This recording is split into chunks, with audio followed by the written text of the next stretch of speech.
Here at the project, we use transitional jobs to help our trainees move out of homelessness and into jobs, housing, and a productive place in the community. Transitional jobs is a workforce strategy designed to overcome employment obstacles by using time-limited, wage-paying jobs that combine real work, skill development, and supportive services to transition people successfully into the labor market. Trainees in our program can work with us for up to 1 year and are paid minimum wage for 20 hours a week. They work in all aspects of our farm and in our enterprises. We find that our trainee graduates do get jobs when they leave. Last year, 100% of our graduates got jobs.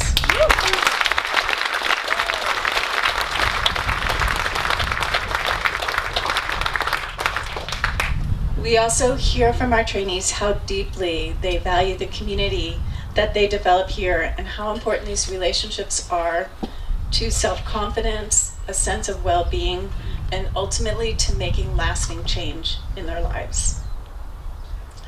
At Homeless Garden Project, we value the capacity of all individuals for growth and renewal. We see growth and renewal on the farm nearly every day with both plants and people. It inspires a great and sturdy kind of hope, and we want to share that hope with you. And that's why we're having Jessica speak tonight. I confess I'm a bit speechless. I heard Jessica's story and what she has written to share with you tonight, and there's no way I can adequately introduce her. So here's what I came up with. Our next speaker, Jessica Anthenien, started in our project in late January of this year. She's a natural leader, wise and eloquent, capable, and above all, compassionate. Please welcome her.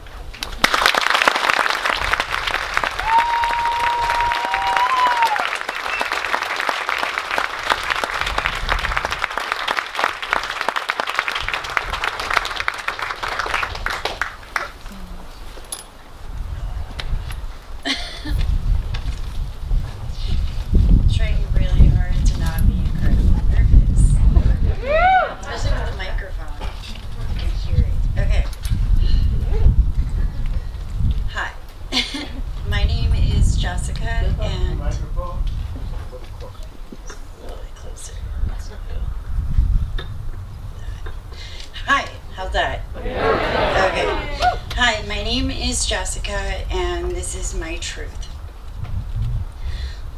I always knew that my chronic homelessness had a thin line between being caused by chance and by circumstance. I'm trying to get comfortable. Okay.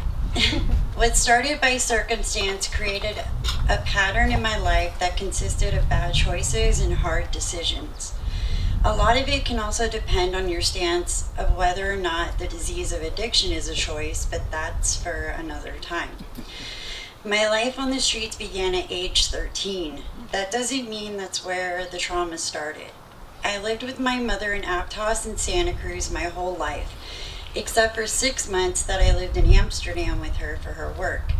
My mom was a six-figure making, beautiful, sophisticated woman with master's degrees in physics and mathematics. Born and raised in Holland until coming here at 17. One day I came home after a weekend at a friend's house to a red eviction sign on our beautiful home. All the furniture was gone, and so was my mom. A year before this happened, at 12 years old, I had survived being kidnapped off the street by a group of men for 5 days. And I believe the trauma for me and my mom's feeling of powerlessness led to her finding an unstable partner that introduced her to drugs for the first time in her life just to cope. And now she was gone. I could say I waited for her, but deep down I knew she wasn't coming back for me. And thus the homelessness began. Sleeping at friends' houses, at parks, behind my school, all the while forging signatures so I could continue school, and I did. From ages 13 to 17, I lived on the streets and attended class. I had also found alcohol and soon found heroin. At 17, the cops found me and found my dad, but it was too late. From all the pain, I found something to take it away. I also found a camaraderie from other young people that were homeless. For the next 10 years, my life was drugs and jail. I stuffed all the trauma from being kidnapped, abandoned, abused into a dark, secret place inside my mind and locked it away. 6.5 years ago, I met my partner and my best friend. For the first time since I found drugs, I loved someone more than I loved heroin. He loved me just enough before I could love myself. 1.5 years ago, we took that chance to get clean and see what life was really meant to be like. After finding my path into recovery, I saw a life I had never believed was for me begin to form right before my eyes. All of a sudden, my potential started to appear, and with that came my dreams I had lost along the way. Arriving at Homeless Garden Project, I had a little flame of hope inside me. After being here, I started to form plans for my life. I was given the task of growing dahlias. Okay, I'm cold. Growing dahlias, having no idea what it was going to do for me. I spent hours and days separating tubers, looking for eyes, building beds, planting the tubers, even in a rainstorm. I was dedicated to these flowers, and I actually had no idea what they looked like. And I was in for a surprise. Out of all my hard work and patience bloomed the most beautiful flowers I have ever seen. I was proud of my work. I was grateful and overwhelmed with humility and strength that I did this. This was the first time in my life I had ever seen the fruits of labor and using it to contribute to my community as well. I see now what I can accomplish. I believe in watching my life bloom, knowing I'm not always going to see the end result right away.